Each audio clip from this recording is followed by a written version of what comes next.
You want to create something new, an idea, a solution, a breakthrough. But before you can begin, you feel there is much to know first. You wait and wait for the right data, the right insight, the right permission. But what if this waiting isn't wise? What if it's unfreedom, disguised as preparation? What if true knowledge isn't what comes before creation, but what follows it? The monadist is a being of inner formation. They believe knowledge is not just absorbed, but shaped through the soul. They have a deep respect for truth and want to build their understanding on solid ground. So they study carefully. They wait to act until they're sure. But here's the problem. In trying to know before creating, they delay their freedom. They forget. Some truths only appear through the act of thinking itself. The monadist often believes, I must first understand all the principles, all the conditions, then I can create. This leads to a paralysis of preparation. You analyze endlessly, but never take the leap. You're caught in the logic of nature. Copy what already exists, then recreate it. You first learn the principles and conditions of gardening before planting the seed.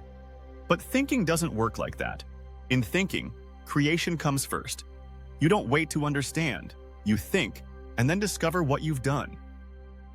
An architect wants to design a new kind of public space, but keeps hesitating, waiting for the right precedent, the perfect theory. Finally, he sketches something purely from intuition. Only afterward does he study it and understand what it expresses, and finds the design fulfills what he was seeking. Freedom begins when the monadist flips the order. They create first, then they reflect on what they have done. In thinking, we don't wait for knowledge. We dive in. We generate thought, then look back to understand what we made.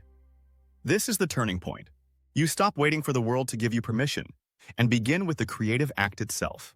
A poet writes a verse that just comes to her.